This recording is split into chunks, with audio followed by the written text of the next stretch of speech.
So I guess we should bring the meeting to order. If that's possible with this group, I don't know. He has a mic. I'm wired up here, you know. So I can't believe you guys showed up after the huff, you know. I was expecting to be crickets here tonight. So I know you're all sick of hearing me talk. I'm sick of hearing me talk, so you must be too. Anyway, if you didn't get to the huff, we've just been having a wind-up meeting here, and it all, I didn't say it. Mr. Minsley said it all came off without a hitch, and so that's pretty high praise, you know, I think. And thanks to all the volunteers once again. It's just amazing how well it all worked. Can you hear me okay? Yeah. Got a mute out there on the. Okay, second question of the day is what the hell happened? What did Betsy finally get enough and, you know, hit you with a frying pan or something, you know? And that doesn't mean she didn't hit me, but, you know, I had a nice little, well, I'm paying for the sins of my youth on the beach as life goes on. You know, the doctors are whittling me away a little piece at a time and putting their kids through college, you know, and this one was a little more serious because it was right smack dab in the middle of my forehead. So I didn't want to be trying to, you know, do the Huff MC duties and have everybody going, what the heck happened to his head? You know? So, yeah. And so, yeah, I had a squamous cell carcinoma. And so the good news is it's not a melanoma. The bad news is it's right below the melanoma. So, and I had put it off, and it was supposed to have happened. It did happen a week ago on Tuesday. So you weren't supposed to see me with this thing but then we had to move the meeting. So that's, yeah, it's the way it works. Well, I don't have a lot to say today. Maybe I think the thing is to see who does want to talk. I mean, we'll start in the back. Frank, you usually have something you want to say. In fact, I'm going to call the medics if you don't say you do, you know.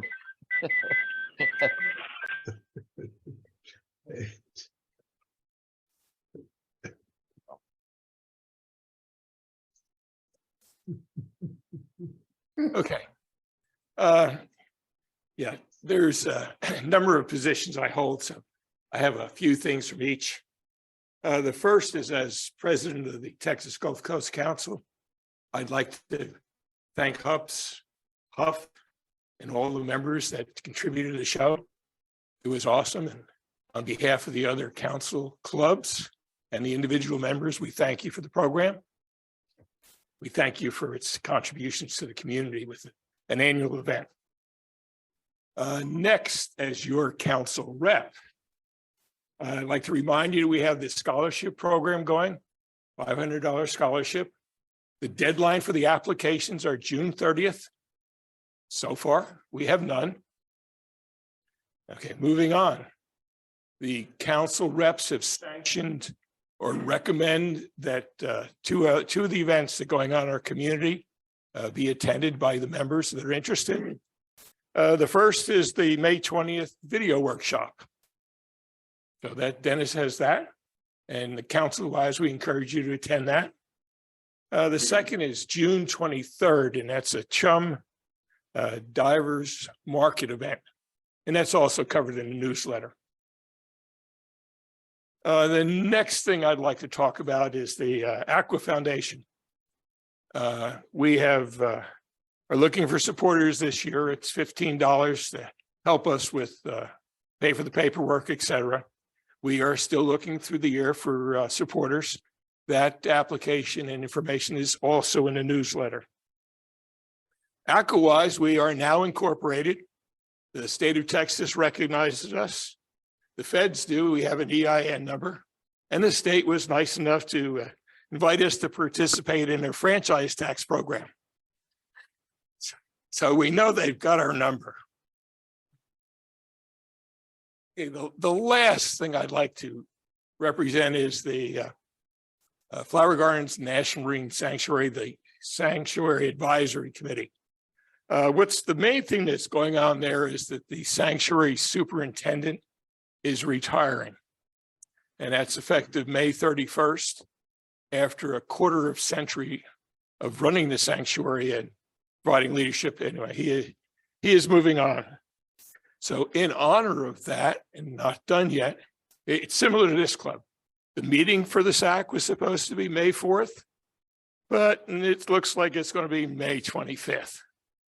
So in the future, we are planning to present a plaque from the dive community, thanking him for his service to the community, for continuing the mooring program that the divers handed him when they took over the sanctuary, and some of the research programs. Those programs began before the sanctuary was dedicated, and they were basically set up by the divers.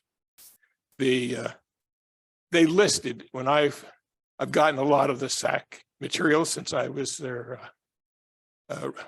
dive representative for 3 terms, but they list 4 things as critical to their being dedicated. The first is like a research program that identified the flower gardens. But the second was a letter from the Houston Underwater Club in 1979, which asked, as divers, for a sanctuary to protect the resources offshore. And the second thing, or the third thing they listed was GREAT, which is also a dive organization, which put in the mooring buoys and did establish the some of their research monitoring stations. If you follow GREAT, one of their vice presidents was Steve Giddings, who was the first sanctuary superintendent. Anyway, I just wanted to know that on behalf of the dive community, the council is presenting them an award for the way they have managed the sanctuary, that they've kept it a local sanctuary. It's just not become some cookie, you know, I would call it a cookie cutter type of affair where everything is federal wise. There's a lot of the material they do that is local and basically supports the ground roots effort. And that's my report. Thank you. Well, questions out here. Yeah, that was my one. Who is replacing was the question. Very good question. Obviously, I don't understand. I don't know who. But when I called the sanctuary, what I was told by one of the representatives was the way the government works it is after you go, they'll start the replacement process. And then it seems to be some type of posting process where a number of people can apply. So maybe next year.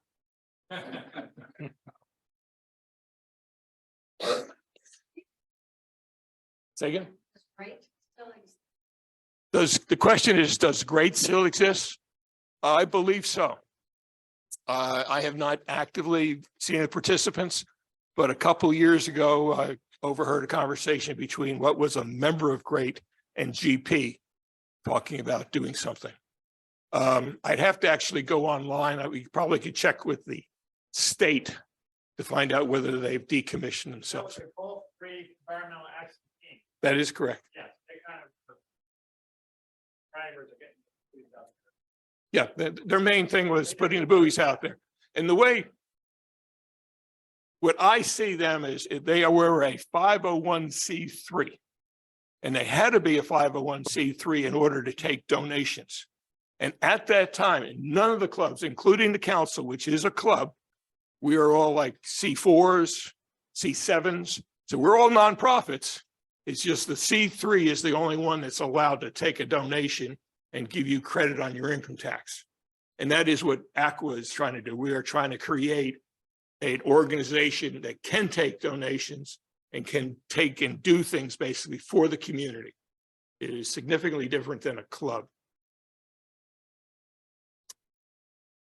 Thank you. That's the first time in 8 years that I've had questions. By the way, HUF and HUPS can take donations. You just can't take a tax deduction for it. Okay. Yeah, you reminded me of the calendar. It's amazing how full our calendar is. especially, you know, we just came off of HUPS, right? Off of the HUP, and now you look ahead and we've got this meeting, which has sort of been delayed a week. And then we've got May 20th, as already mentioned, Dennis workshop. Dennis, do you want to say anything about the workshop? Yeah, let me, if you would put the graphic up and I'll try to see what I can do with this. Originally, I had anticipated it's that one right there. Yeah. But let me stay on the screen for a little bit. Okay. I'll talk a little bit and then we can go back to this.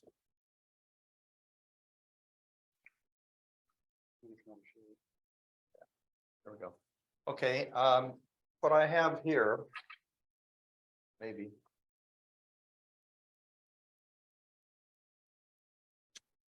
Probably some problems. Okay, that's good. That'll be fine. What I have here is the card that I put together that has all the information on it that you're seeing on the screen right there. And effectively what it is, it's an invitation for you to take your cell phone out and point it at this little QR code here, like I'm about to do. And when you do that, it will give you a docsgoogle.com, and if you hit that, it will take you to a sign-up sheet that I would really like you to go ahead and do, because it gives me your email address so that I can come back and bug you before the meeting. So if you would please, I'm going to hand this out to everybody that wants to attend this meeting. But before I do that, what is shooting underwater video for dummies and okay, thanks very much. For dummies and not dummies. Well, it's really basically for people that are beginners and people that are intermediates. But I think there's going to be some stuff in there that even advanced people might be able to use out of it. Why did I do this? Well, I kind of like telling stories, and video is a way that I like to do it. And I like to have other people around me that do it. And so I'm trying to promote underwater videography. I think that it goes hand in hand with the film festival, and it also feeds into HUPS and what we are about as a club. And so what I want to do is put together a program that is only about taking video. It's not about editing and putting together videos for films and things like that. It's only about getting stuff that comes out of the camera that is ready to use. And so I really call it the three deathly hallows of of underwater filmmaking or videography is that if you can get good, accurate color underwater, and if you can do stable video where it's not jerking around all over the place, and if it's in focus, there's a real good chance you're going to be able to use it without a lot of editing. And so people with GoPros, people with the TG6s or the point and shoots, I really am breaking it down into three different categories of equipment. The action cameras, which are like the GoPros, the intermediate size point and shoots, the TG6s and the Canons and a lot of other things like that, and the SLRs and the high-end camera systems.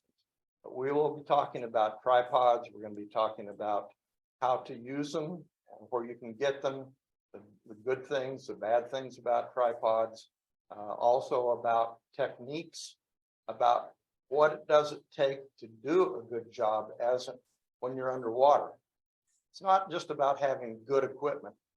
It's also about knowing what to do with that equipment and how to handle it yourself without getting in trouble or screwing things up on your own. That's what it's all about. So if you would. I didn't really look and see. I just put maybe. Hello. Okay. Hi, Barry. Hi, Barry. Hi, guys. Sorry. Okay. So if you want to attend, it's going to be on Zoom, but it's also going to be here on the 20th from 2 to 4 o'clock, 2 hours. Thank you very much. Dennis, why is it asking for credit card information? I don't think it does. Mine did. Did it? I better go take a look and see. I thought it was mentioning the, Dennis's retirement account. it's asking for an email address. Yeah, but after that, it says there's no charge, but it wants credit card information. Well, ignore that. I don't see. Well, it won't let me. Yeah, I don't see it on mine when I'm doing it. It didn't do it on mine either. Joe, do you have a Gmail account? An email account? A Yeah. Gmail account. Oh, Gmail? Yeah. Yeah, I got one of those too. Maybe if you put that in, it'll, because that's the thing I noticed is it works differently if you have a Gmail account than if you have a regular. I never saw a credit card though, so I don't know. Yeah, I'm not too crazy about Gmail accounts and what they try to take over your life and everything, but that's, Get used way they to do it. Modern life. but anyway. Google's in anyway, charge in case you I'm didn't know. hoping, I'm putting a lot of effort in this and I'm trying to make it as informative and as accessible as I can Yeah. and useful. So, So why don't you guys take that offline? The problem, that's a good feedback, Joe. Thanks, because Yeah. I'm sure if you ran into it, other people will too. okay, I am done and I guess now are we ready for our? No, we're show? not near. Okay. Tom's got Okay. an announcement. Just as an FYI, I tried it with Gmail and it still takes me to wanting credit card information. Okay, well, like I said, you guys take that offline and let us know the solution. That'd be good to know. Tom? Yes. Hi, what we have. Okay. Debbie is going to take over the treasurer. Yay. Yay! Thank you, Deb. There she is, right there. The new treasurer and the old treasurer all in one.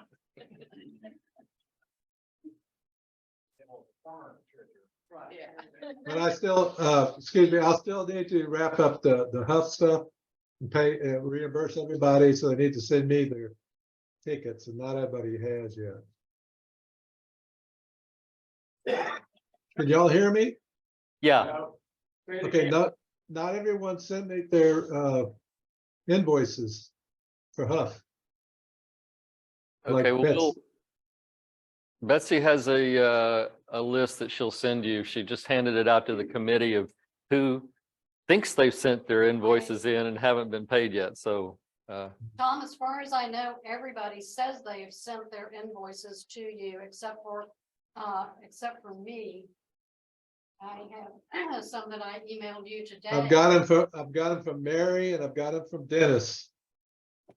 I didn't see, there was something that I didn't see on the financials that may be missing, and that is the mats, the mat kits. Yeah. Okay, So well, let's I'll take look that and see if I offline. She's got a list of all the stuff, so Well, I'll work on that with Betsy, okay? No Yeah. problem. that's good plan. Anything on Bonaire?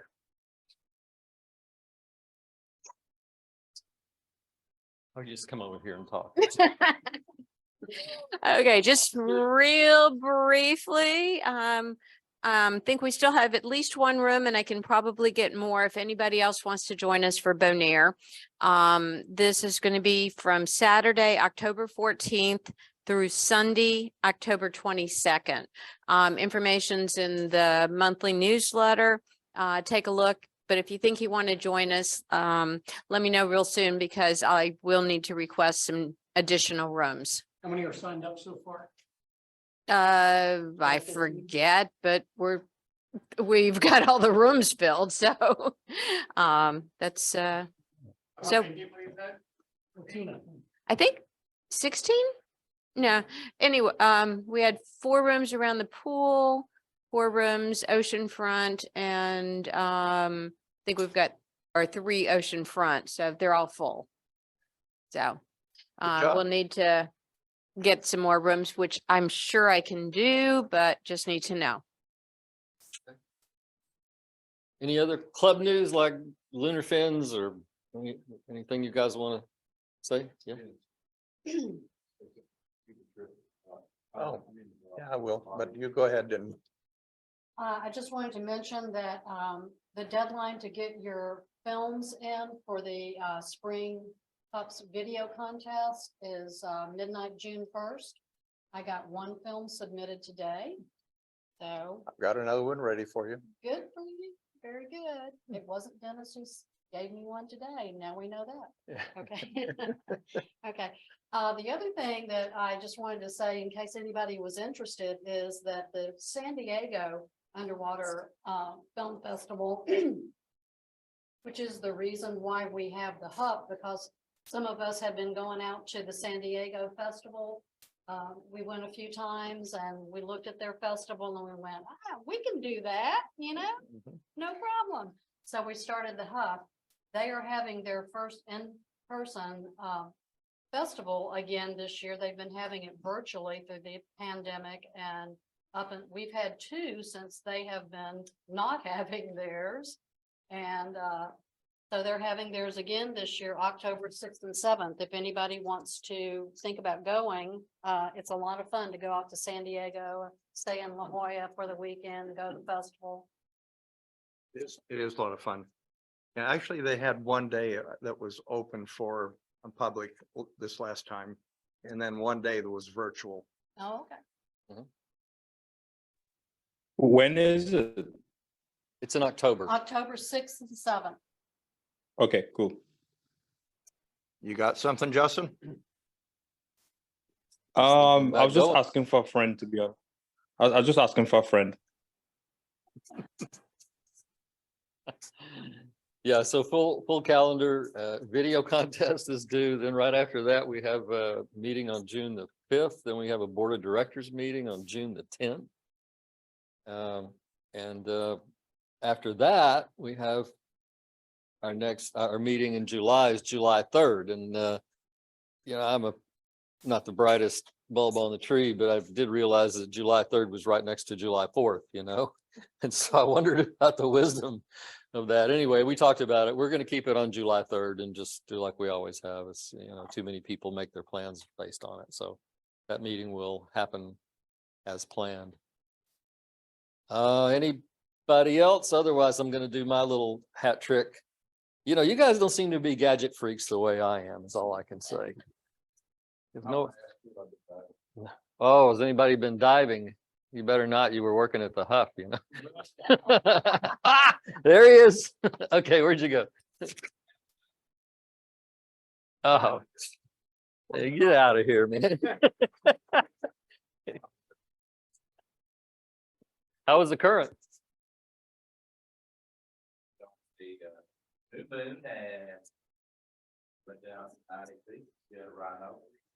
Mhm. I saw two of them go Yeah. down the channel with the current. And while I was hanging on with my stick. Yeah. Which resort? Okay. Great place for critters, that's for sure. I mean, yeah. I'm gonna call out Andy. I think the fling went out this weekend. I'm interested to hear what it was like. Yeah, we went out, gosh, our second or third trip this year, and it's been beautiful this year. No current, water's about 74, 73, 100-foot plus visibility, lots of cool stuff to see. It's been really good diving so far this year. I'm looking forward to getting into our real season. Okay, gadget of the month. Some of you haven't been to see the gadget of the month, and people have contributed, but nobody stepped up at this point. Am I in the picture? Yeah, Just okay. keep moving Yeah. closer. So Closer. why do I have to get closer? to the camera. So we can see the gadget, I'm- not you. Listen, this is not my first rodeo. I don't need help from the audience, honestly. What is this, the Jack Benny show or something? Give me a break. I'm going to get close to the camera. Don't worry about it. All right. Wait for it. So here are three objects. Let's see how smart you guys are. What do these three things have in common? They're black. Black batteries. Guessing expensive? Those are all true. Yes, that's all true as well. I can't see them. They're too far away. There's this guy named Collier. Would you just like kick him off there? So yeah, they're batteries. You can tell from the back row that they're batteries, no problem. They're even safe batteries. They've got caps on them and stuff like that. But there's another feature that is starting to creep up. So this may not be a gadget, but it's a technology. And I started to notice this when, actually the one I first got a year ago, I didn't bring. It's a small one. But I'm going to come up close and I'm going to show you, I don't know how good the resolution is on here, but there's something different about this battery. If you got a USB on it, okay? Just a second, let me. And they have some 18650s that have them too. This is a bigger one than that. Right. Now here's the more amazing thing.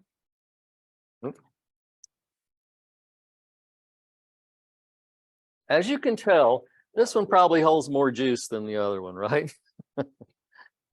And sure enough, it has as well. And from your seat, you can probably tell this one is roughly, not roughly, it's exactly twice what this one is. And you might have guessed it. Sharper of you in the audience will have figured this out. But it also has a USB-C. So that means now in the past, I would have had all kinds of different charging setups for 4 different kinds of batteries. I don't know about you guys, but I get really sick of carrying around a bunch of different chargers. And so now you can replace all of those chargers with something you had in your bag anyway.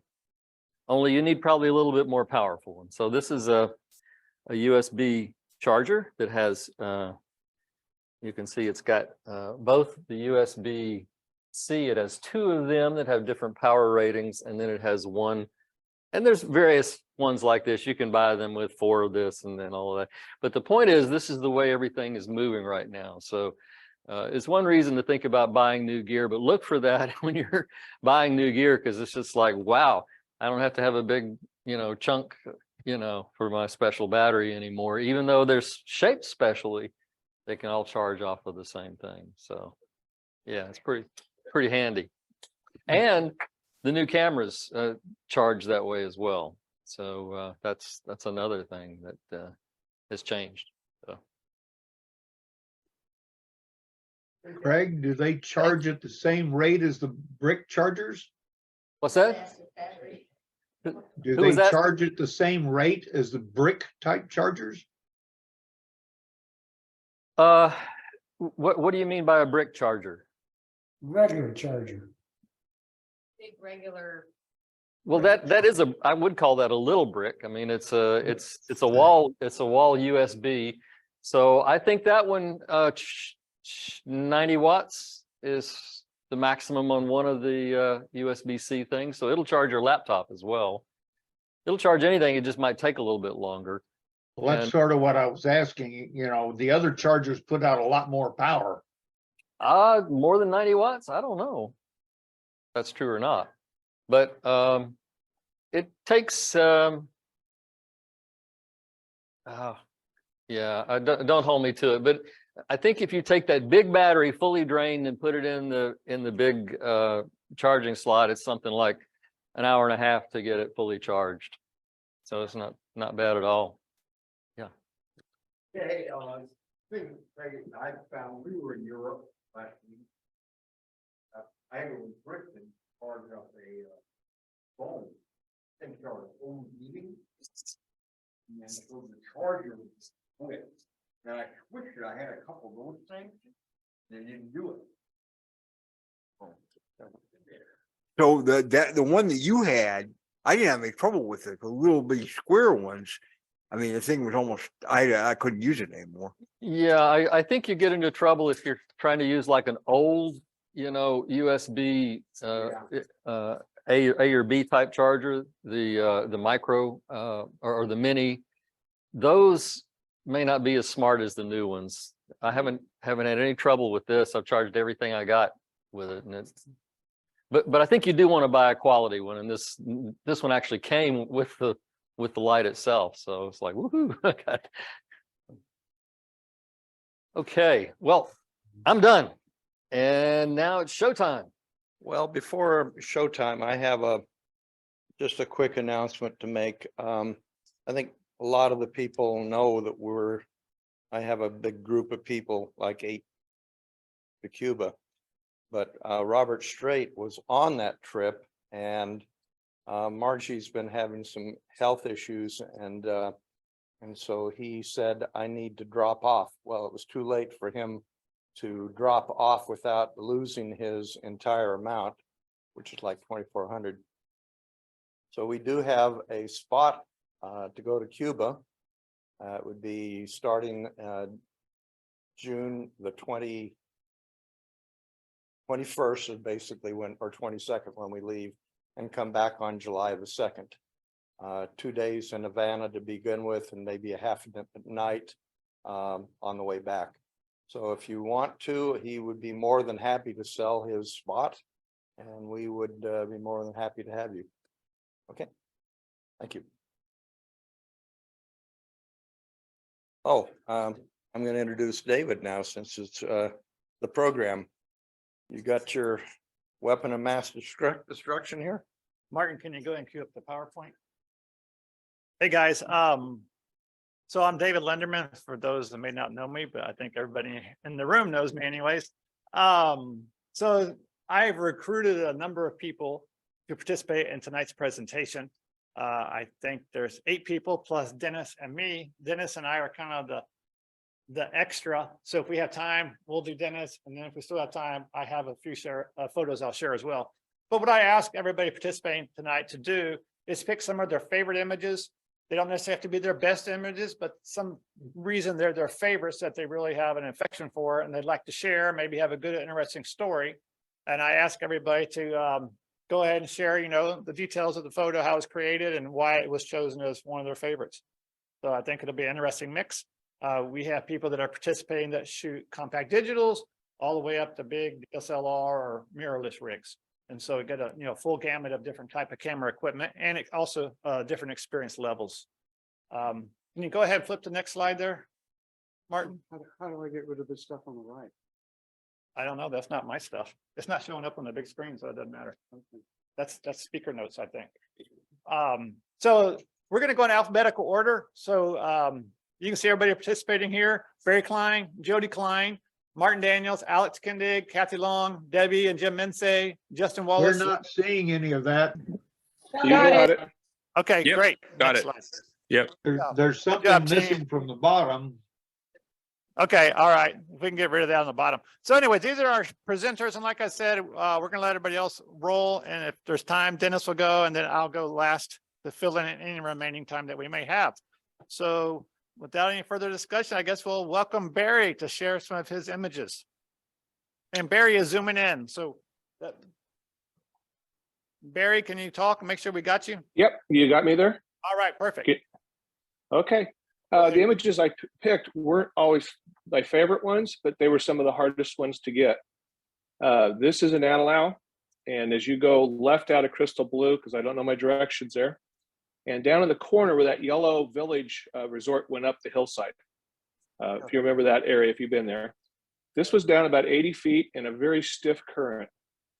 So anybody that's shot these things, know you're on a big fan. I couldn't hardly see the thing. They had to keep pointing out where these guys were. So I'm moving, it's moving, and a lot of shots. This was my best shot that I came up with that day. Very nice. And what kind of camera are you shooting there? This is an OM1 Mark II Olympus with a 60mm macro. So it gives you, it's like an equivalent of 120, so you have a very small area that you're aiming with too, so that makes it a little bit more difficult. You're shooting a 60mm? Wow. 60mm macro on a mirrorless. That is a tough lens, especially for pygmies. Well, especially, yeah, with every movement, it was a tough dive.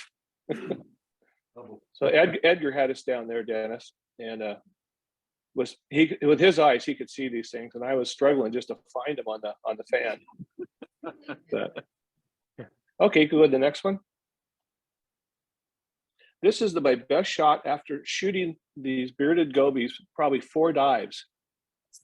He would drop me off on his chunk of coral and you sit there, and I got probably 500-600 shots of coral. And these little guys would flip back and forth inside the coral where you're trying to get your light to get down into them and actually have them stop for a brief second to get a shot at them and actually have a focus. So this was the best one I could come at. Nothing like what Mike Bardick has, of course. But this was the best one I could achieve after shooting for, say, 4 dives, sitting on this one spot. He would just leave me there, then he'd go off to everybody else, and they'd go shoot something, and they'd come by and grab me on the way back in. They are a cool fish. I've never actually seen one, but that's a neat photo. Yeah, I've never seen one either, Barry. I thought it was a lot easier to get. Look at all the ones Mike has. But Mike has a knack for sitting on those things and getting good shots. So this was my best image of the ones I had. Thanks. Yeah, flip it over, next one. Same thing with these guys. Everybody had shot these mushroom coral pipefish. You get 2 or 3 of them on there, and they're constantly moving, wiggling, and you're trying to get down low enough without damage anything to actually get a good shot at one. So I had several attempts at this one, and once again, after shooting, same camera, same lens, this was my best image that I came up with one of these guys. Yeah, it's a nice shot. They are a challenging subject. Like you said, they don't stop moving. And then the little tentacles of the mushroom coral always moving around, getting in the way. And also it's difficult not to overexpose the white parts. So you did a good job. You could blow it out pretty easy. And it was like shooting a piece of spaghetti or something smaller almost. I've never seen a blue anemone like that. On the colors on that one's kind of grayish, I think. Okay. Anyway. Next. And the last one. And this little guy, I guess, is rare. And he got down on that grass, and I searched for him the whole dive almost. And out of all the shots I took of his backside, this was the one I finally got where he turned where I could get a shot at the side of him and at least get an eyeball in the picture. Nice shot. Nice shot. Thank you, guys. Good So anyway, job. these, like I say, weren't always my best, but these are some of the ones I struggled to get. The best I could come up with. Well, it looks like your work paid off. So good job.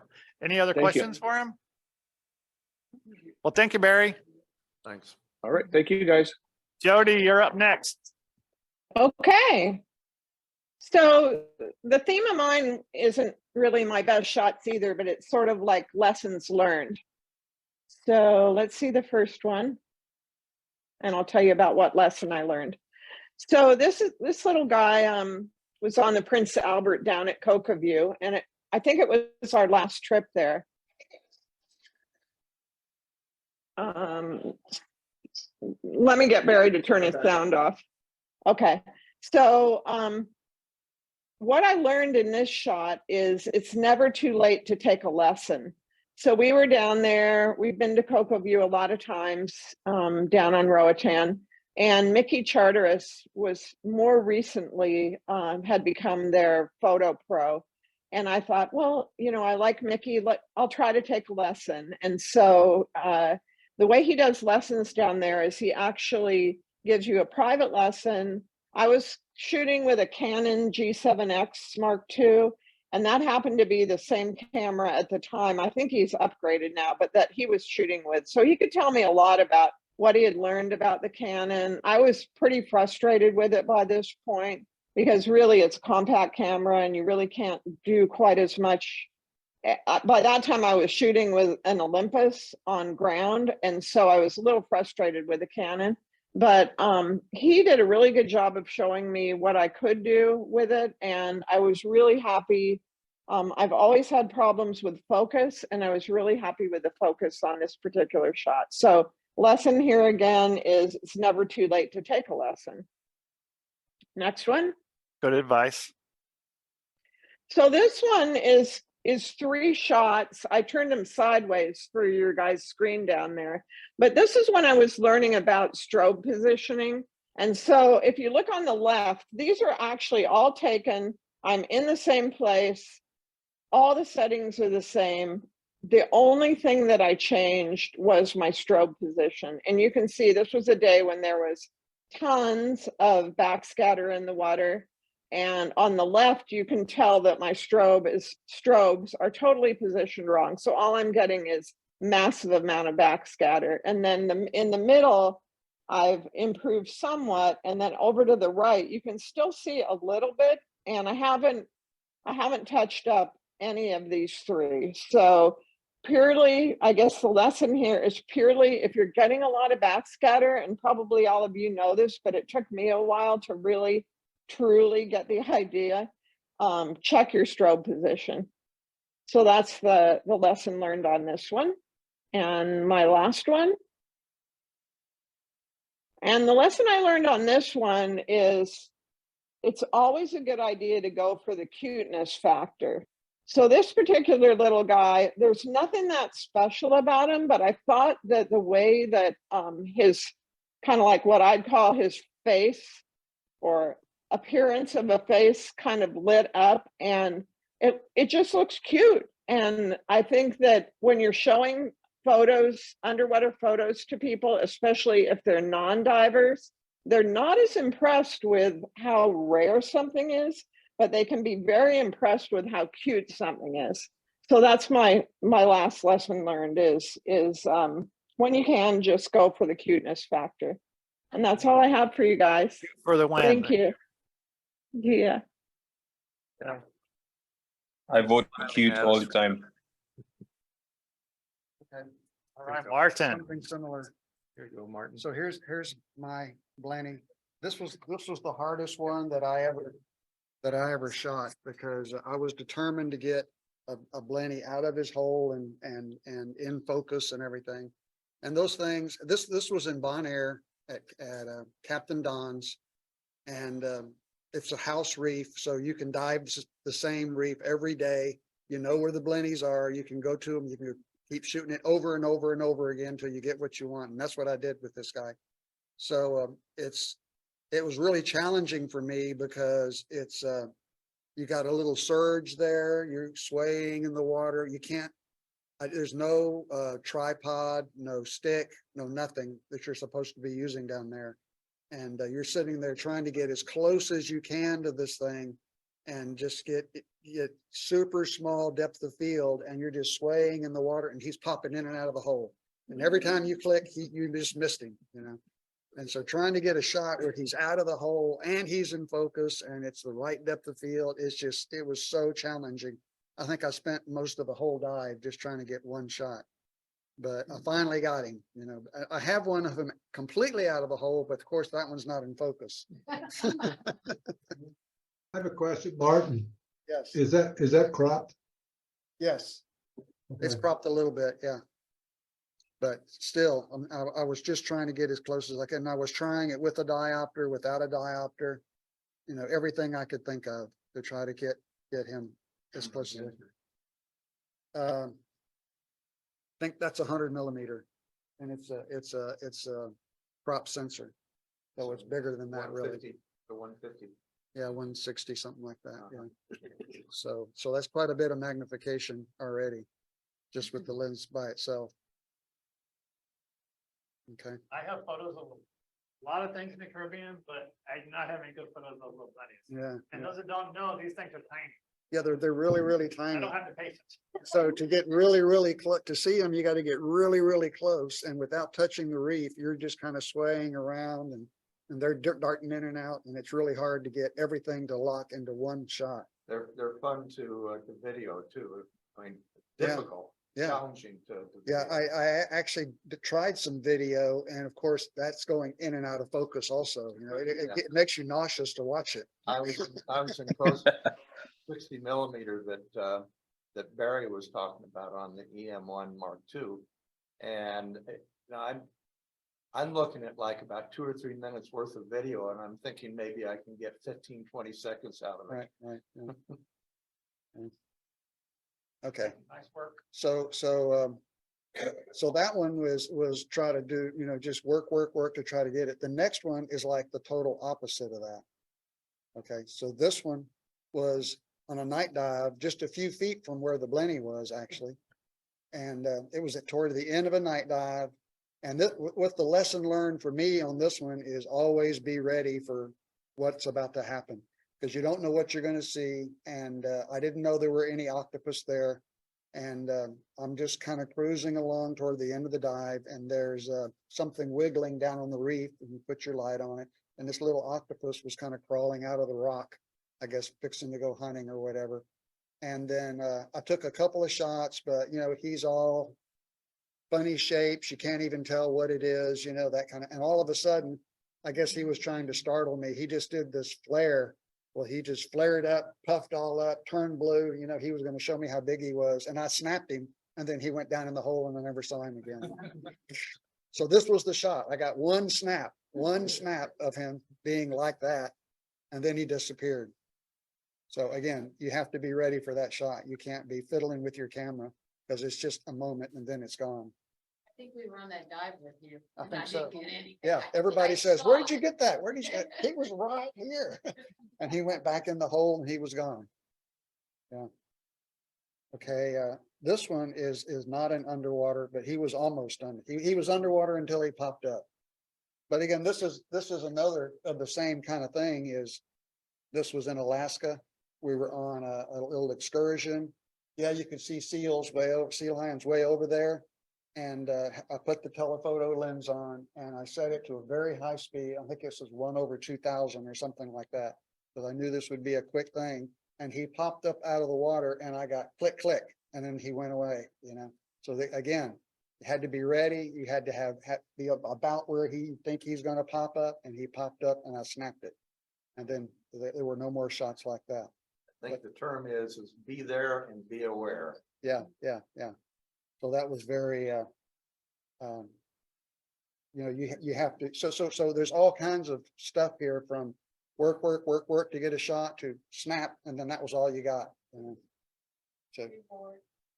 what part? You got the reward. Yeah. So again, these are not the greatest shots, but I like them. And then every now and then you run across something that is totally unexpected, and you want to get that shot. And that's kind of what the next one is. I caught a couple kissing underwater. Okay. And you think, well, how unusual is that? But it's even different species. Maybe that's how mermaids are made. I don't know. But not a great shot, but it's one of those things, you just see it, you got to get a picture of that, It is a great shot, though. Where was that, Martin? Little Cayman. Yeah, it has to be Cayman. Yeah. Where the groupers are. Other place. So again, it's just be ready for the shot, be ready to snap it, and then it goes away. And so Very nice. that's it. Okay, Alex. All right.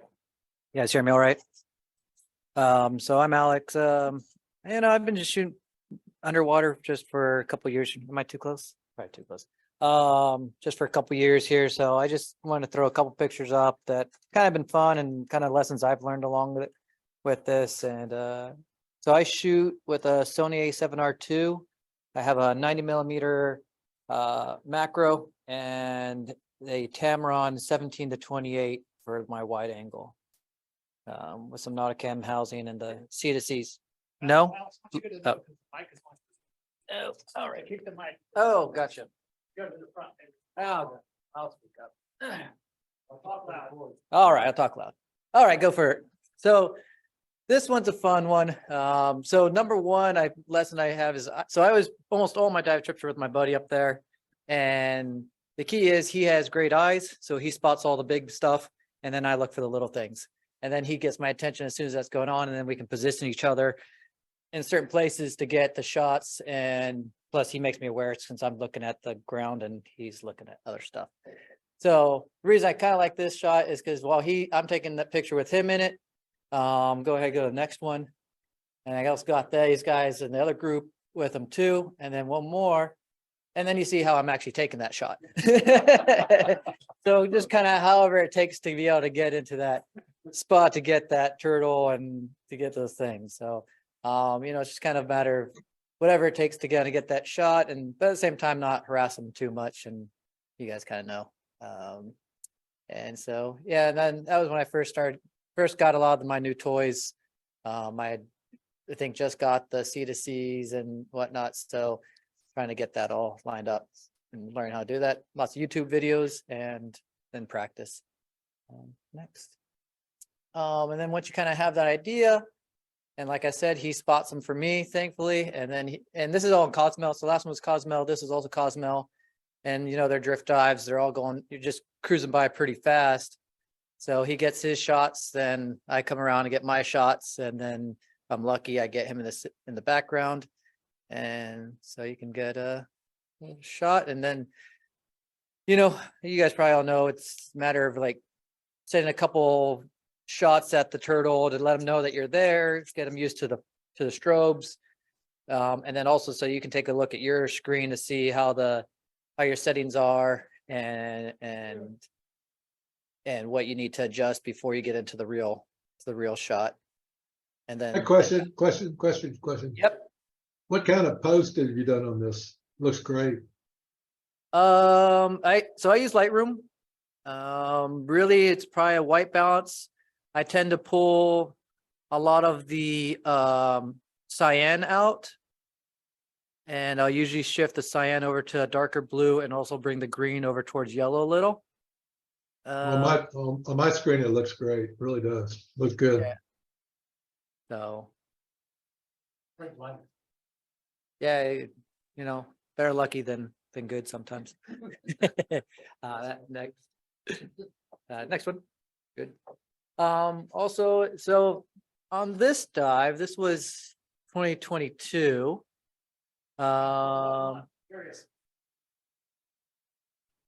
It was, I believe, April. Yeah. Cozumel? Cozumel.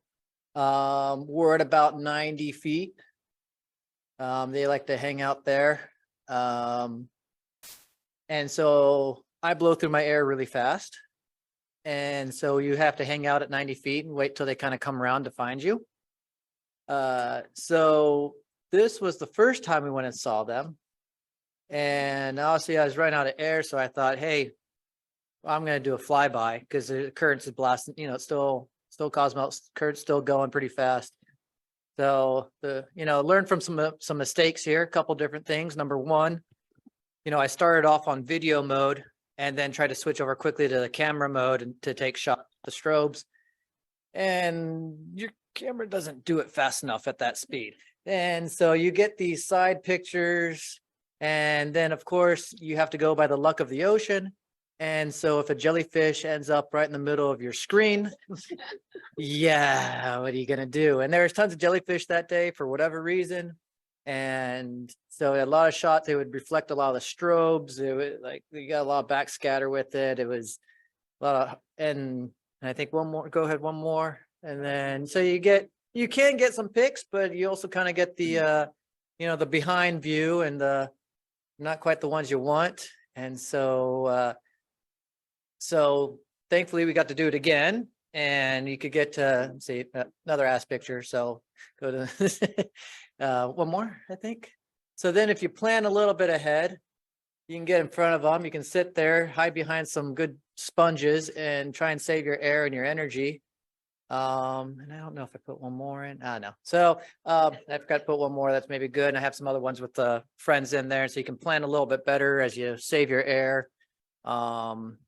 And thankfully I got to do the dives a couple times to be able to get the proper little better settings and a little better chance and just stick to one thing. So, I mean, a lot of planning things out in the future. The first time you see stuff, it's really hard to kind of figure out what you're going to do.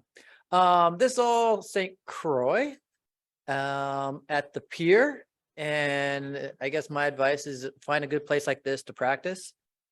It has everything. And it's shallow, and you can sit as long as you want and do, much like Bon Air and Curacao, but this thing literally had everything, and you didn't even have to work to find it. The seahorse was literally in the middle of the sand, all by itself, just there. And the frogfish are just there. The octopus are just there. I mean, and so you can just sit there and practice and take pictures, and you can harass them a bit, and when they kind of get tired, you can leave, give them a break, and then come back to them. It's not like they're going anywhere.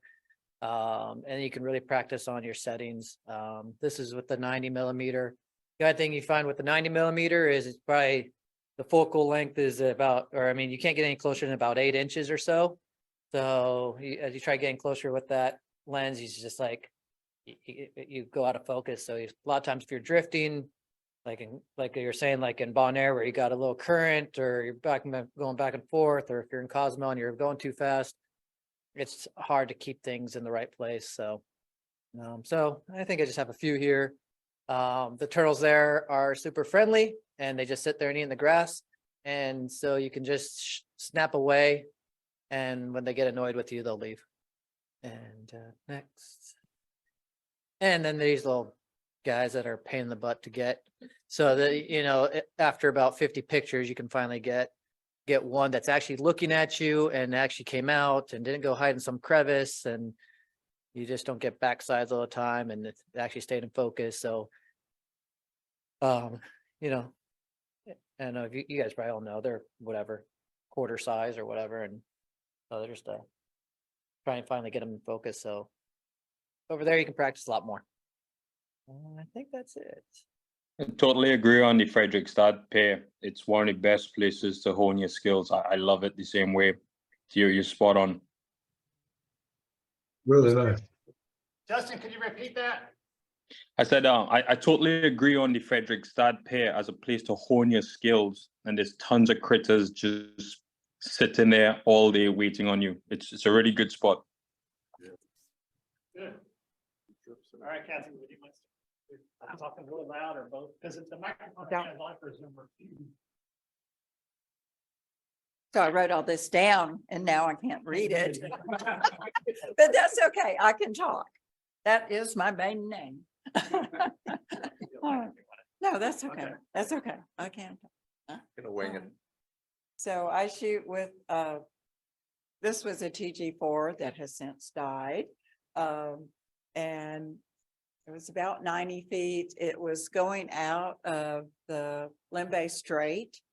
We were fortunate enough to be able to go from Limbe to Bunaken on a boat, and did 3 dives along the way, which if you could ever do that, I definitely suggest that you do. And about 90 feet, it was a big white Gorgonia, and there were several, and I was trying to get 2, but you're just lucky if you can get 1. And I just think he was really cute. And anyway, I don't do any retouching. This is straight out of the camera. Don't shoot JPEG. I've shot RAW. It just sits there. I don't do anything with those. So the next one is going to be my cropping, little rotation and cropping and whatever. But I like to see what they're sitting in, you know. And anyway, Kathy, do you remember if that was at California Dreaming? The dive site? I don't think it's a dive site. They normally Oh, dive. okay. It was up toward almost going out of the islands to go around. Yeah. No. Different. Yeah, it could have been. I don't know. But they also only let you take 5 shots. So, you know, get your stuff ready and be ready. And then if you didn't get it in that, you're done. So, and a lot of places are becoming like that. So just to warn you. 5 shots per location or 5 shots? 5 shots at the animal. That's it. So you don't blind them. So yeah, yeah. So you can't do a spiny head Blenny there. Okay. And then you want to Go to the next one. And this guy, oh man, did I work him? Fortunately, he was kind of up on a shelf bouncing around. And so I could get down almost on his level. They're very unusual to see and they like, he's maybe 3/8 of an inch, something like that. You can see horses giant. Yeah, I mean, I didn't, if the guide hadn't pointed it out what it was, I wouldn't have known until I actually got behind the camera. No, they don't, they bounce around. I followed him probably a 1.5 feet, 2 feet, something like that. And again, can't take many shots, so I was hurrying. I was hoping to get him in the negative space a little bit better. But I wanted to leave the hydroid so you could see how tiny he is in that. And then the next one I cropped a little bit, so. We'll see. Focus probably could have been a little better, but That's good. I was happy. I was happy that I even got him. Oh, and then the next one. Like that. Again, I have 2 shots of the Harlequin shrimp. And I couldn't decide which one I like better, but usually you see them in pairs, and it was kind of unusual to see this was the only one around. And I liked that he had the sea star eating on the sea star, and that the other seahorse was in Bunnacan, and this is in Tulabin on Valley. Wonderful place to muck dive for sure. And then the next one is just a different angle, but I liked both of them. So it was fun looking at stuff and picking them out. So thank you.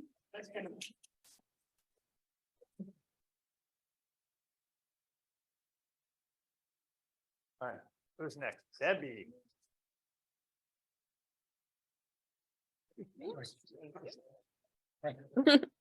Okay, I wrote mine I'm down gonna too. I'm gonna get my popcorn out for this one. Okay.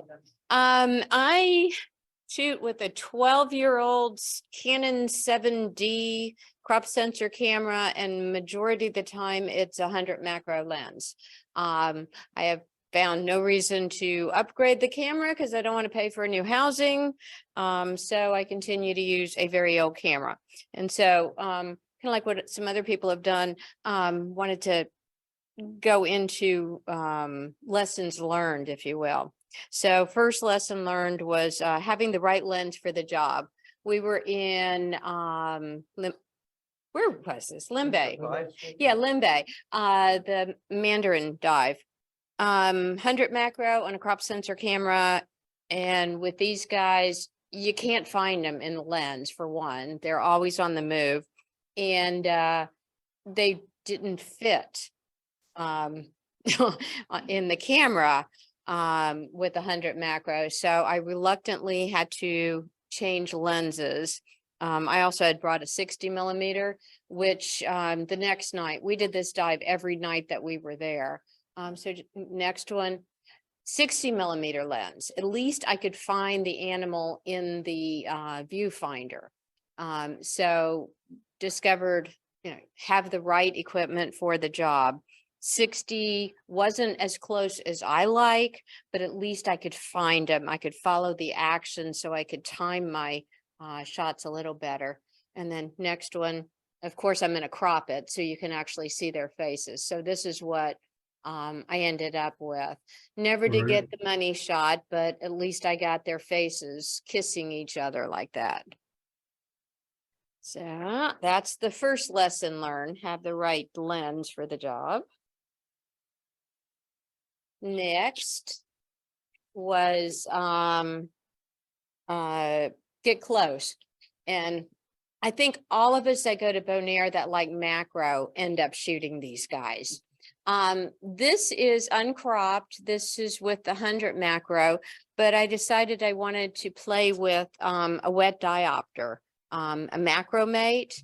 If any of y'all have ever tried one of those, frustrating as all get out. But if you're in Bonaire, at least on the house reef, you can sit there, as Martin said, forever and practice, practice, practice. So the next one is what I finally got. That is uncropped. That is a full frame or the full picture with the macro mate. Took me forever to get one in focus. So I probably never dove with the macro mate before, but it was a fun challenge. So something that I've taken a bazillion pictures of just to try something different. So that was fun. Next is patience. We were on the Cayman Aggressor, Little Cayman. That's, and if anybody's done that, that's all wide angle. So had the wide angle on for the majority of the trip, but right under the boat, as soon as we jumped in, I spotted this guy. So did the normal dive, but we were going to stay there for the next dive. So as soon as I got back on board, I switched to my go-to setup, my 100 macro, and Jim went off with everyone else the next dive. I sat under the boat the entire dive and did nothing but shoot this guy, wait for him to put a sail out and try and catch him in the right position. So patience is my lesson learned. Sometimes you just got to send your dive buddy off by themselves or with everyone else, and you just stay there and practice, practice, practice. We'll pick you up the next day for lunch. Yeah. And that was it for me. Highlights so you can see your notes. Okay, so how did I get that shot? Go ahead with the first one. I find it bottom time is the most important thing for me. Just like going to Africa, it's time in the field. You don't get the shot if you're not there. In diving, if you don't have good buoyancy, all you're going to do is kick up the reef and have backscatter everywhere. So you really have to have great buoyancy. The next thing is just the basics. Know your camera rig. I remember Tom Collier talking about this years ago. He said he sat in his living room with all the lights off with his housing and his camera and just practice where every button was. So you really need to know your camera rig. Then it also helps if you're in a target rich environment, having, like Debbie just said, have patience. And then, geez, Louise, we take thousands and thousands and tens of thousands of pictures. So after you get a few shots of something, just start trying to be creative. And when you do all that and you take your big giant stride, you kind of look like this right here. Next, maybe you look like this. So how did I get that shot? The next set of images I took in Cebu at Kasai Village. It was actually on a HUPS trip. It was a hairy squat lobster. I came upon this sponge and I saw this guy here, and he was scampering around. I think he had some of his cousins. So next shot, so this was one of his cousins, and you can see I'm kind of at low underneath shooting up at him, but I realized there was something strange about this guy here. He had something inside him that didn't look right. So I hover above and I'm shooting. Next image. I'm looking straight down at him and I see he's got this growth inside him. Now you wouldn't have gotten this image if you wouldn't have shot him straight down. And what do we learn when we take our first underwater photography course? It's shoot up, shoot up, shoot up, bracket, bracket, bracket. Well, those are kind of sort of just suggestions. They're not hard and fast rules. So sometimes what I learned is sometimes you have to shoot down. That was the lesson learned there. Now, I think, was it Kathy just mentioned it? Especially if we're going to be going on a group trip or you're in some place like Limbay or wherever, where you're in a group, you've got to be polite. So if you got a long set of photographers behind you, if you have a long set of photographers behind you, let them go by. It's like when you're on the golf course. Next image. Just let them play through, okay? Just let them go through. You can come back after they've done, and you can take your next set of shots. Okay, so the next shot that I want to show you is my octopus in his shell. And this was at Limbay. So I was at this, I took 33 pictures here over about 7 minutes. And I watched this octopus pick his shell up and carry it around. You can see all kinds of backscatter. Next shot. And he was doing all kinds of things. And I thought, you know, why don't I just back away? Like I said, I was there for about 7 minutes. So I totally backed away from the scene. I let him settle down. Next shot. And finally, I was able to get an image with him all tucked inside, kind of getting comfortable. And the backscatter wasn't so prevalent. So what I learned here was sometimes it's just, the best thing to do is just to back away and let the scene develop in front of you rather than imposing yourself upon the scene. Next image. Just like Debbie was saying at Limbe, we did this dive every evening and probably about 30 minutes each evening. And geez, I think I took, on this one, I took 147 pictures over about 40 minutes. Next one. This was the one I was the most proud of and the one I liked the most. And just everything came together for me. But so this is a great shot, but take a look at the next one. This would have been an even better shot if I would have gotten it in focus. So the lesson that I learned on this was no matter how good of an image you think you've taken, sometimes you could even take a better one if you're just ready for it. So just remember that on all these trips we take, we're kind of like ambassadors for our club or ambassadors for our country. So next image. So be friendly, okay? Just extend the hand, you know, be friendly, let people know that you're glad to be there. And then last image, at the end of every dive, if you can't come up on the right boat, it's been a good dive.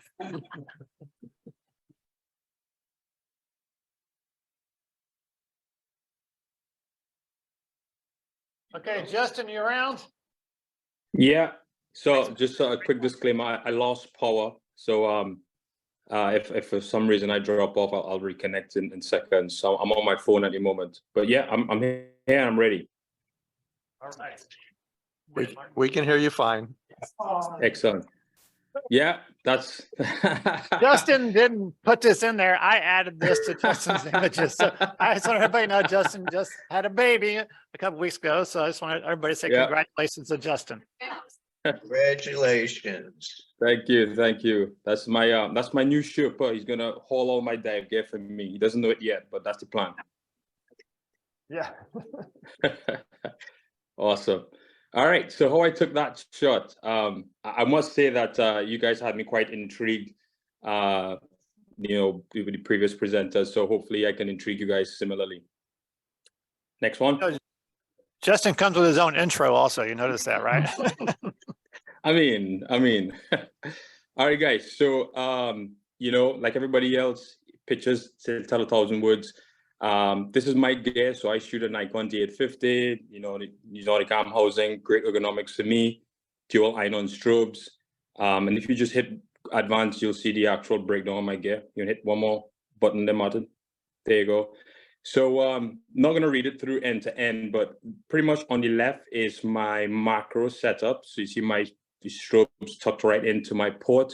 Some days I shoot 60. I really enjoy it with the SMC. It is very, very, very difficult to get something in focus with the SMC. And then on the right, that's my wide angle setup with the 50mm. You notice my tripod, and there's a shot that talks about what I can get with that tripod. I pretty much need, you know, a crane sometimes to get me into the water because it gets really heavy. So, yeah, that's why I'm created a sun. All right, next. Okay, so where did I take these shots? I just kind of want to give you guys, you know, an overview of that. You know, Flower Gardens, National Banks, the Maldives, La Paz, Mexico, Anilao, Philippines, back in the Maldives again, and Bonaire, Captain Don's actually. And then the photo on the left, David actually shot that of me. And what I want to describe is play with your settings before you get in the water and start breathing gas. You know, luckily for us in the Philippines, this was not a bucking boat, and I was trying to get my snoot really dialed in.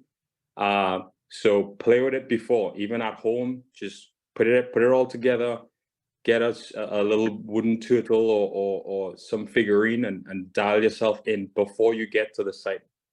Next. Hey, wait, Justin, what is that strobe? Go back one, please.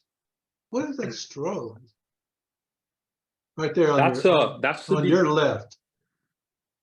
Okay, so that's actually a video light. That's the backscatter for a 300 macro wide light. So what I can do with that light is quite a few things. I can actually change the beam pattern so I can do macro video, so I don't get this spread floodlight. I can have a very narrow beam, and then I can also add color cards, so I can change the color of the beam coming out. So if you notice, Mike Bartik is actually a backscatter rep or ambassador. And a lot of his shots, you see a beautiful critter with natural lighting in focus, and the background has this beautiful kind of Studio 54 looking glow. That's what he's using. Very nice. Thank you. Yeah. Awesome. All right. So the first shot is a brain coral at the Flower Gardens National Bank off the fling. So this was during the coral spawn. I was using a tripod, and the shot that I really wanted to get was a brain coral under a UV beam. And as you all know, you know, we've seen that in the film festival this weekend, last weekend. You know, someone did an entire film just on UV light, and that was the result. You can see my settings, right? It's very, not the high shutter speed that we're accustomed to when moving objects. And that's what the tripod gave me. It gave me stability. Luckily, there was not much current at 75 feet that day during the coral spawn. And this was right before that coral was starting to release its little eggs. Cool. Next one. So this is, my attempt of close focus wide angle, right? So, Alex was talking about getting a diver in the background for composition. So this worked out really well for me. I was shooting wide angle, so I was on my 50mm, which is not something you use for nudibranchs. You can see my ISO, so it wasn't very dark that day. I had my dual strobes, just a kind of quarter power on them. I remember that. And not as a high shutter speed, because I wanted to capture some of that ambient light. So I wanted to get, the foreground, middle ground, and background. So not very often you shoot nudibranch with wide angle. So I quite like this shot. Next. So this one here, it's the Mobular Rays aggregation in La Paz. And I know there's somebody in the crowd who actually really likes this shot because they bought it at the film festival. So this is, all about above and below, right?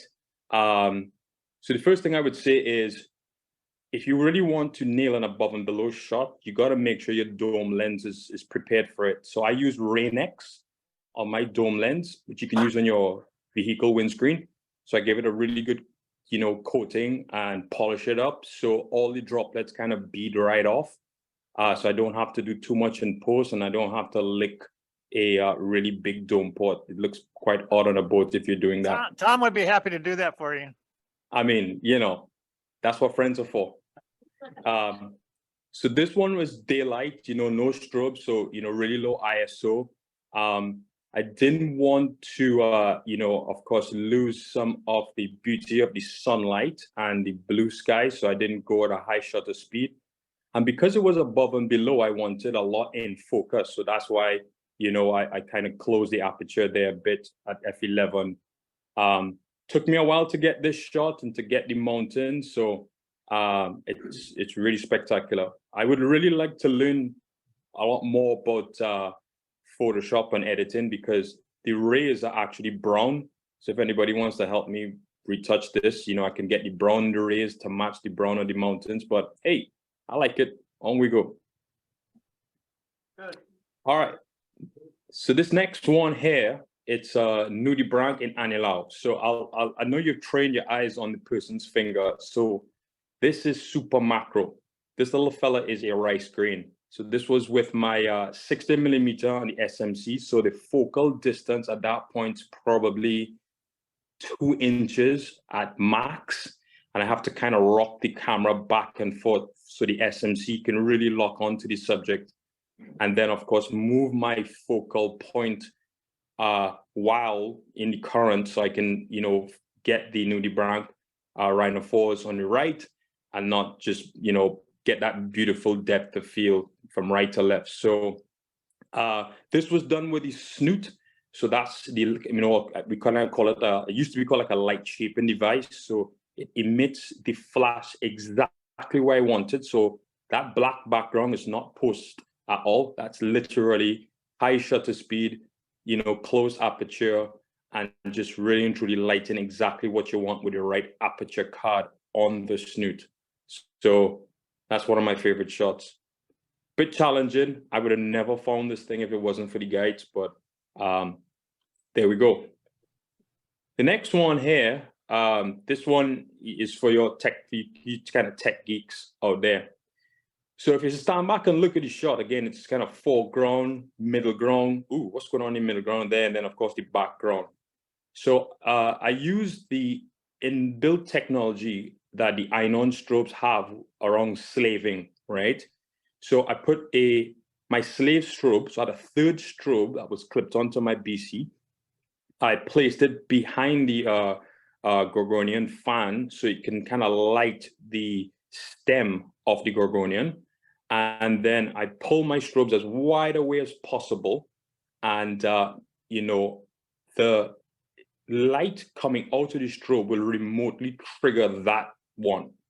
So it took me a while to get it because I had to figure out the right power on the slave strobe. So I was kicking back and forth, trying not to stilt up anything or damage anything and keep my eye on my dive buddies. And that was the result. So again, you know, this one was a bit of a high shutter speed, but I somehow still managed to get the beautiful light because I had a, you know, a bit of a, you know, I had the right aperture. So you see I'm shooting at 6.3. So kind of open up those blades. Yes, it was daylight. And of course it was 3 strobes. Yeah. All right, this might be the last one here, ladies and gentlemen.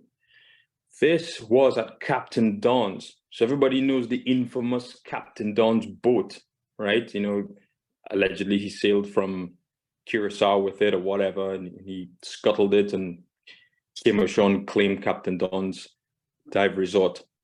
So this was my attempt at long exposure along with slave strobes at a night dive. So what I did, I took my, you know, I had 3 strobes. So put one on either side of the boat. I had a third one mounted on a really long arm straight above my port. And then I, you know, if you're all familiar with long exposures from shooting above. So I set my camera at 6 seconds at f10. So get a lot in focus. And then I had a very willing diver who was dodging the tarpons. So if you ever did a night dive on Captain Don's, you know the tarpons follow you for food. And that person went from the stern to the bow very slowly. You know, took us a couple shots well to get it, but that was kind of the effect I wanted. So you can get very creative underwater with a tripod. So I use my tripod for this for stability. Sometimes what I do, I'll carry an extra like 5 or 6 pound weight that's clipped onto the tripod, so it's super stable. I use the leveling feature on the LCD on my screen, so it's level, so I don't have to do too much in post. You know, you're probably blowing a lot of gas for some of us by that point, but that's the result. You know, and I use the slave trigger for my strobes the same way, and you could pretty much see the strobes there. You know, I was hoping that they were a little more tucked to kind of give this like, you know, 21st century kind of Fox, you know, flashing lights, you know, Hollywood look, but that's that. All right, and then last but not least, you know, I kind of wanted to show a bit of a journey here, and you can build all 3 out, Martin. Yeah, so, you know, I tell people all the time, it's like, you know, they see me with the big rig on the boat, and I'm like, whoa, hang on a minute. You know, I started off with a little Sony RX100, and as you shoot and you get more creative, then the camera can't keep up, right? Some people don't push the limits of their creativity enough, and they try and make the camera do it. So I like to show that you could build that one automatic and just like hit it two more times. I like to show that I've kind of started from I won't say nothing, still I love this. I still have my Sony RX100 and my Nordic Cam house. I still have all of that gear, and I really enjoyed the journey, right? Even though there were times I heard Jody mention shooting with a compact and being frustrated because of autofocus and shutter speed, and now I turn up at the airport with a pelly case the size of a cadaver box. So yeah, so that's really it. Thank you, Justin. That's good. Thanks, Justin. That was great. All right. Awesome. All right. Yeah, Well, Dennis thought he wasn't going to be here tonight, so he made a video and sent it to me a couple of weeks ago, but he was able to make the meeting. So if you have something to say, Dennis, before the video, go ahead. well, yeah, this was all taken care of, taken in Truck Lagoon with Tom, my #1 dive buddy. And it was just a memorable trip on the Odyssey, which is probably the best run boat that I've ever been on, with the best dive masters and best dive guides overall. And so I just put it together into a 3-minute plus a few seconds and let it run. Truck Lagoon, sitting in the middle of the Pacific, is known for its World War II wrecks. What we are about to see takes place on 2 wrecks, the Betty Bomber and the San Francisco Maru. Our 2 heroes will be Captain Nelson and Todd, the videographer. For reasons unknown, Todd latched onto Tom and myself as our personal guide.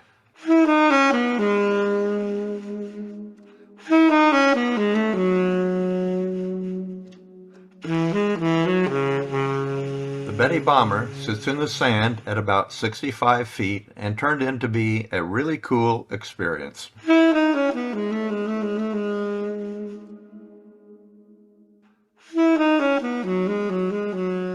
I was shooting a Canon 7D with a 10 to 22 millimeter rectilinear lens. Because I was behind a dome port, I could use a +4 diopter and still focus all the way to infinity and still get closer to my subjects.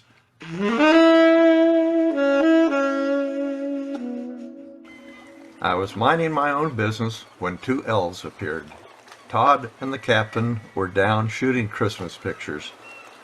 I cranked up my dual Ike-Light strobes, set everything on TTL, and started shooting. On our last day, we go to the San Francisco Maru, which is a really deep deco dive wreck.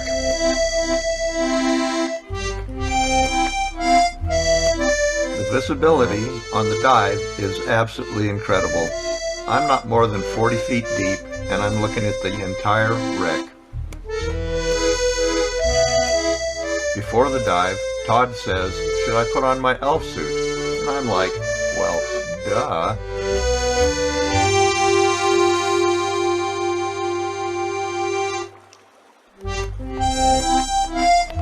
When we get down to 165 feet, there are 3 pretty cool tanks sitting on the deck. Elfman Todd swims over to one, hops on the tank's barrel, then takes off his tank, opens the hatch, and climbs in. What a guy. Further down in the hold at 185 feet, there is an old truck and racks of mines.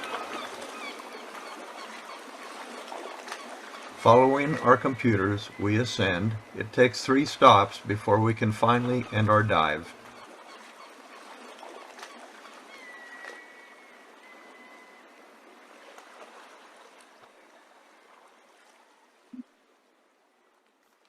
Total bottom time. I think it was, Tom, what do you think? Was it like about 50, 60 minutes? I know I made Yeah, it on one but- tank of air. Down at the bottom, it was only like 11 minutes, so. Yeah, but we had to spend a lot of time just getting up Right, there right. afterwards because we Right. were bleeding nitrogen. Mhm. Did you make the sketch of the Betty bomber in your Yeah. logbook? Yeah, they didn't have. You're quite an artist. That was pretty good. Yeah, I've been accused. Thanks, Dennis. That was definitely a unique experience there. Martin, I guess we're stuck with me now. So what time do you want me to wrap up? Just so I know my deadline. What'd you say? Okay, I can do better than that. Okay, hit it. Okay, so I'm going to share some images. We just got to see a lot of images from different exotic places around the world. I'm going to begin my sharing here with some images from Cozumel because I figure it's a nice accessible place that pretty much everybody can go. This is that minesweeper wreck down in Cozumel, which I like to dive when I get the chance. I'll share a couple of images of that. Some tips about wreck diving. One is go on Google and search up the name of the wreck and click on images and look at examples of photos that people have shot before. So it'll give you some new ideas, maybe different angles or different locations on the wreck that you can go to shoot. This is a shot I take every time I go. I always try to get one of my dive buddies to be a model, and I kind of explain what I want them to do in advance. I also talk about hand signals like you look that direction or aim your light at me because they're aiming the light in the wrong place, things like that. Or also the angle of their body. I use this to represent their head and feet. So if I want their angle to change a bit, I try to instruct that. Big suggestion also is tell the dive master that you would like to be the first one in the water, because at this wreck in Cozumel, they always tie onto the buoy and then people just jump in. And so the dive master has always been okay with that. And so I usually get a minute or two head start on everybody else. And I make sure my dive buddy knows that we're going to haul ass and go to spot A and spot B and get these photos. Once you hit the water and get down the depth, meter for that blue water if you know how to do that. If not, you need to come to one of my Mr. Potato Head classes sometime. And then try to stay ahead of other divers, get the shots, move to the next location, the propellers, for example. If we got this and we swam right to the back of the boat and did the propellers because those are two popular areas for the divers to go to. So I wanted to try to stay ahead of everybody. And then when you're inside the wreck, like the next photo, I'll just talk about my camera. I shoot not, Debbie said 11 or 12-year-old camera. You make me feel bad now. I thought mine was old because mine's 6 or 7 years old, but I shoot a Nikon D70-200. Most of the wide angle stuff I shoot with a Tokina 10-17 fisheye zoom. And you can see the settings here on this shot, f11, 1/80th of a second, ISO 250. Going to a slightly lower shutter speed allows you to see the flashlight beam. It doesn't show up too well on projector, but on the computer screen, you can kind of see that flashlight beam as well. So that's lower the shutter speed, that will show up even more. Next. So this is inside the wheelhouse of that wreck. Once you get inside that wheelhouse and you make a big exhalation, a lot of the particle crap is going to fall from the ceiling and create backscatter. So again, you kind of got to work quickly. You can see my other dive buddies right there. They're all lined up. I took a picture of every one of them in the hole here, in the porthole. But I try to go in and not make the big exhalations, just make little exhales. So I don't knock all those particles off the ceiling. And again, metering fluid blue water gives you that pretty blue water out the background. Next, please. Cozumel, a lot of people know a lot of current, so it's challenging to do the longer macro lens shots. So usually I'll shoot wide angle a couple days and maybe do a 60mm a couple days, and then I'll put on the 105mm, which on my crop sensor is like 60mm lens basically. And I try to find the spots that have a little less current on the backside of the coral and stuff like that. And the angelfish and butterfly fish also tend to have a pattern around the reef. Now, they'll be going around a sponge or a coral head or whatever kind of repetitive pattern. So if you see one, I'll see a queen angel like this from a long way off and I'll start watching it, seeing what it's doing. And maybe it'll go in and out of a hole frequently, especially when you approach, it gets a little nervous. So it'll go in the hole and it'll come out and see if you're still there and just get ready for it. And every time it pokes his head out, shoot it and let it go back in and pop out again, shoot it again. And I try to find not too distracting background to shoot it. if I have that opportunity. And so that's what I did here. Next, please. This is a beach dive out behind Scuba Club Cozumel. I usually like stay in places I can do beach dives because, as people have mentioned tonight, that you have pretty much unlimited time to shoot different things or take your time on a dive and look for small stuff. On the very first dive we did, a checkout dive, the afternoon we arrived, I saw several of the little juvenile French angelfish. They're about the size of a quarter. They're quite small. So later in the week when I put my 105 on, I went out specifically looking for these guys. So I went back to one of the spots that I remembered that I had seen one. And so I was photographing this guy. And then all of a sudden in my viewfinder, I see a butterfly fish next. And so I'm like, what the heck is going on? Then I realized it's cleaning the butterfly fish, okay? And the butterfly fish did not stick around long, just got a couple shots of it. Next, but then the puffer showed up and he was being also cleaned by this little juvenile angelfish. And so I managed to get several shots of it. Go ahead, Martin. And next. So I call it French kiss. How you like that, huh? French angelfish, get it? So anyways, I like that picture and I like the fact that I was just there shooting it. I mean, I guess the fish got used to me being there for a while, and the ones that want to get it clean weren't afraid of me anymore. And they're right there. I mean, very close to me. Next, please. Yeah, I mean, it's the size of a quarter, I'd say. Yeah, very small. Okay, I said the end because I didn't know if we didn't have any time, I was going to stop here. But since we have a little time, I got a few more images. So lucky you.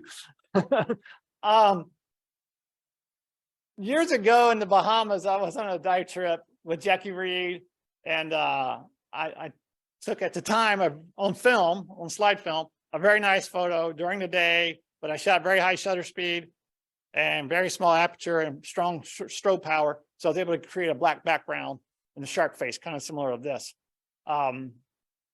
But this was from Socorro in 2017. At that time, you would do a night snorkel with the silky sharks. And there would just be a bunch of them like bumping into you and stuff. It was a little creepy, but it was fun. But I was having a real hard time holding my camera. You're on snorkel, so my camera housing and lights and everything are very heavy. So trying to hold it up just under the surface of the water to focus and shoot was near impossible. And so what I decided to do, since the sharks are all coming very, very close, I just focused on my hand about a foot away. Then I switched it to manual focus so that focus distance would not change. And I set up my strobes and stuff the way I thought it needed to be for a shark to be in about 1 foot in front of my camera. And I just let them swim by and I would just shoot them without having looking through the viewfinder, just holding it down while I'm floating on the surface. And I managed to get several nice ones. This was my favorite one. You see my settings. I went a little higher on the ISO because I needed that strobe to recycle faster. Because I mean, it was just like pop, pop, pop, pop, pop when the sharks would come by. And it worked out for me and I was happy with that shot. Next, please. This is the Anthias. Boy, you can see my Photoshop work is ugly there. Yeah, I can see that's really strange. Can you see all this? I'm assuming that's what that is. I don't see it on my computer screen at home. That's really weird. Anyways. I don't see it's on Zoomy though. It's clean. So that's interesting. I can see some little fragments and stuff here. Artifacts, I think is the term. Anyway, so these Anthias, you know, they're flittering in the current. They're never stationary. They're always moving around. And so they're quite a challenge. And a lot of times they have distracting coral reef elements in the background. This particular shot, I was able to shoot sort of at a downward angle into the darker water. And I shot at a higher shutter speed and a smaller aperture to try to get that dark background to form instead of having, you know, blue water or coral or whatever showing in the background. And I was able to get pretty good focus and exposure on it. And I was happy with it. I just kind of like it after taking many, many shots of these things over the years. This is probably my favorite one.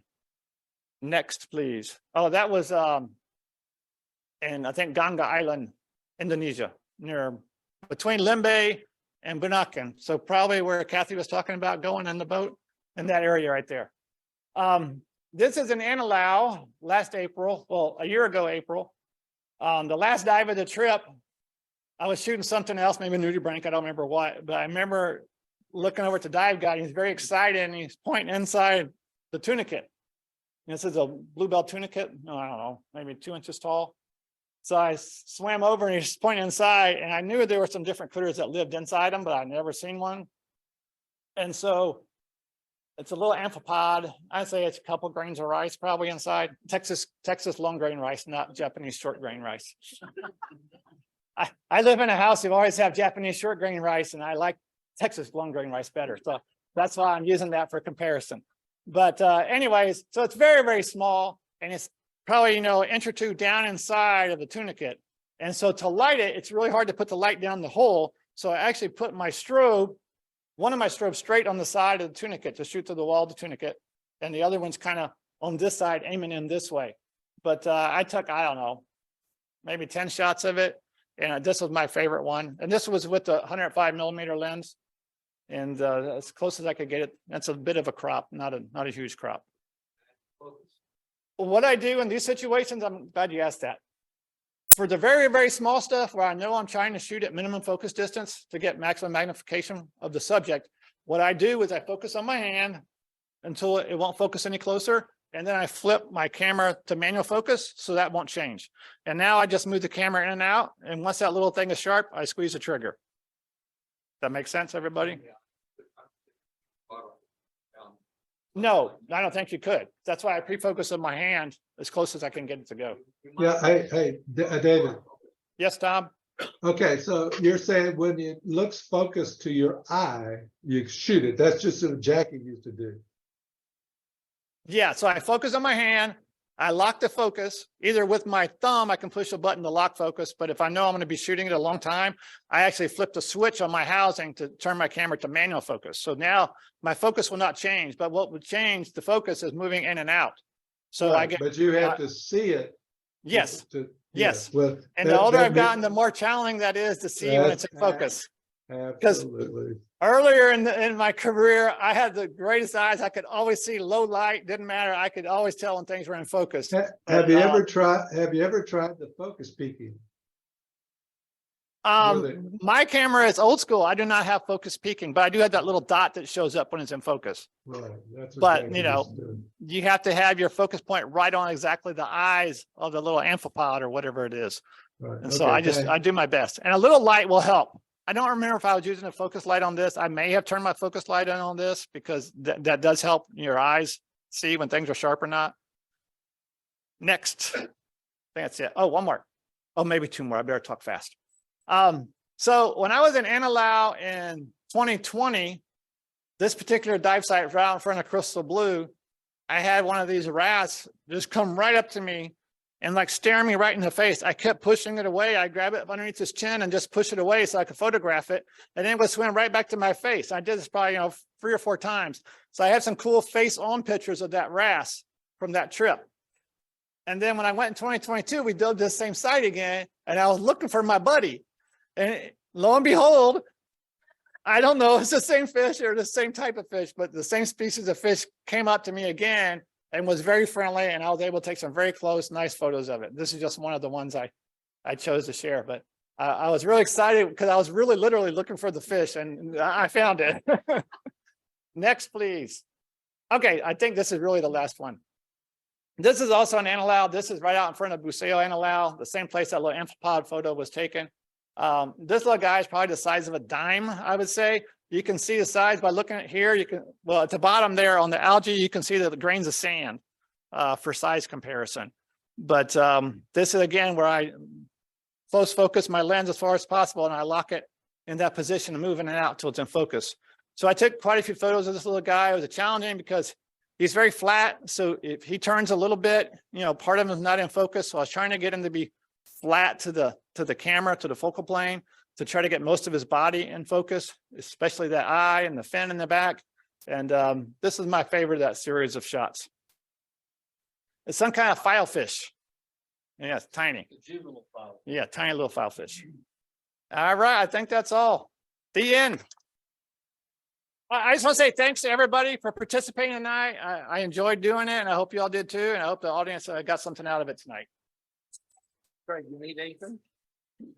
No, just tell everybody where we're gonna go eat if anybody's interested. Oh, you got the photo contest. I'm sorry. Yeah. Oh, that's right. We're gonna wait a minute. Martin's gonna do his magic.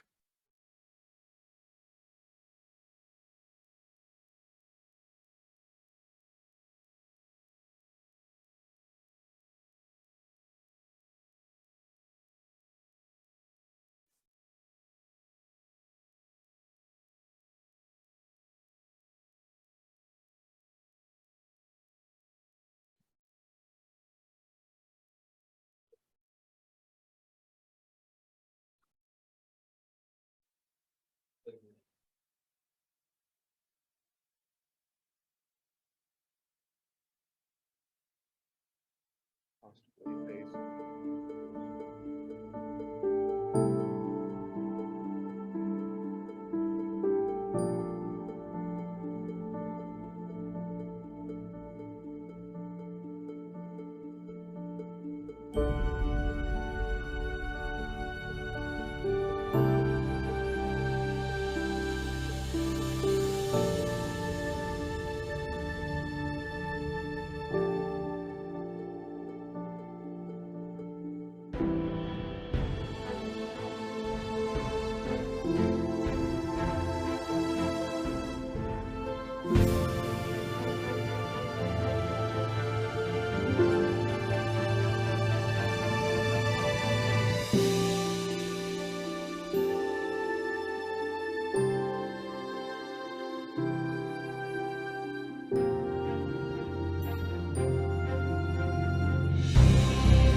All right, we got to heck up, guys. Sorry, I talked too long.